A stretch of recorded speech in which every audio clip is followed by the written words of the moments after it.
Moving on, దేశవ్యాప్తంగా ఉత్కంఠ రేపిన బీహార్ ఎన్నికల పోలింగ్ కూడా ముగిసింది. మలి విడతలో సాయంత్రం 5 గంటల వరకు 67% పోలింగ్ నమోదైంది. ఈ నెల 14న ఎన్నికల ఫలితాలు వెలువడతాయి. ఎగ్జిట్ పోల్స్ ఫలితాలపై ఇప్పుడు తీవ్ర ఉత్కంఠ నెలకొంది. గత ఎన్నికలతో పోలిస్తే 15% పోలింగ్ పెరిగింది. అక్కడ ఎన్డీఏ కూటమి, మహాగఠబంధన్ కూటమి మధ్య నువ్వా నేనా అన్న రీతిలో అక్కడ పోటీ ఉంది. గెలుపు రెండు కూటముల మధ్య దోబూచులాడుతోంది. అయితే ఎవరికి వారు ధీమా వ్యక్తం చేస్తున్నారు, మేమే గెలుస్తాము అని. 243 స్థానాల్లో రెండు కూటముల మధ్య గట్టి పోటీ ఉంది. తుది దశ పోలింగ్ సందర్భంగా అరారియాలో కాంగ్రెస్ బీజేపీ కార్యకర్తల మధ్య ఘర్షణ చెలరేగింది. పోలీసులు ఇరు వర్గాలను చెదరగొట్టారు.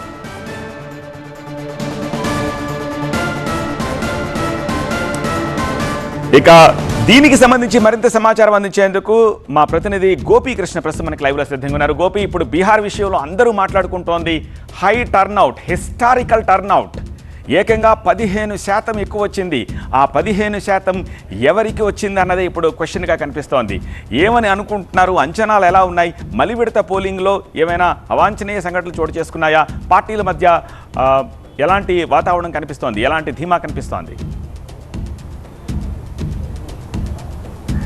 సత్య, యావత్ దేశం దృష్టి కూడా ఇప్పుడు బీహార్ పైనే ఉంది. బీహార్లో ఎన్డీఏ అధికారంలోకి వస్తుందా లేక మహాగఠబంధన్ అధికారంలోకి వస్తుందా అనేది నవంబర్ 14వ తేదీన తేలబోతోంది. 2 విడతల్లో జరిగిన పోలింగ్లో 243 అసెంబ్లీ స్థానాలకి తొలి విడతలో 121, రెండో విడతలో ఈరోజు 122 అసెంబ్లీ స్థానాలకి పోలింగ్ జరిగింది. సో రికార్డు స్థాయిలో పోలింగ్ శాతం నమోదైంది.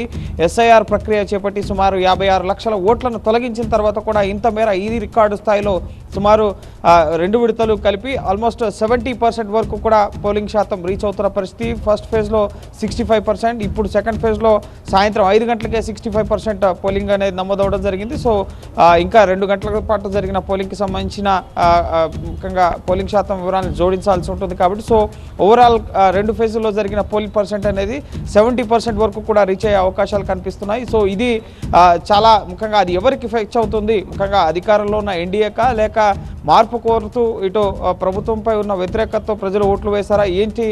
ముఖ్యంగా ఎవరికి ఓటు వేశారు ఓటర్లు? సో ఒక సైలెంట్ ఓటింగ్ అనేది జరిగింది. సో ఖచ్చితంగా రెండు ప్రధాన కూటముల మధ్య ఇటు ఎన్డీఏ అలాగే మహాగఠబంధన్, ఈ 2 ప్రధాన కూటముల మధ్య పోటీ అనేది నెలకొంది. సో ఖచ్చితంగా ఇటు Jan Suraaj party, MIM, Aam Aadmi party, BSP ఇండివిజువల్గా పోటీ చేసినా కూడా సో ఇవి ఎవరి ఓట్లు చీల్చబోతున్నాయి ఏంటి అనేది ఉత్కంఠ నెలకొంది. మరి కాసేపట్లోనే ఎగ్జిట్ పోల్ సర్వే ఫలితాలు వెల్లడి కాబోతున్నాయి. సో ఎగ్జిట్ పోల్ ఫలితాలు ఎవరికి పట్టం కడతాయి, అలాగే ఆ ఎగ్జిట్ పోల్ అంచనాలు ఎంతవరకు ఎగ్జాక్ట్ పోల్స్ అవుతాయి, వీటి ఫలితాలు నవంబర్ 14న తెలియబోతున్నాయి. అరారియా సెకండ్ ఫేజ్లో అరారియా ఒక్కరి చోటే ఇటు ఆర్జేడీ అలాగే ఎన్డీఏ మధ్య కొంత గందరగోళం నెలకొంది. ప్రశాంతంగా బీహార్ ఎన్నికల పోలింగ్ అనేది ముగిసింది. అలాగే 7 రాష్ట్రాల్లో 8 ఉప ఎన్నికల స్థానాలకు సంబంధించిన పోలింగ్ కూడా ముగిసింది. ఇక నవంబర్ 14న ఫలితాలు రాబోతున్నాయి. సత్యం.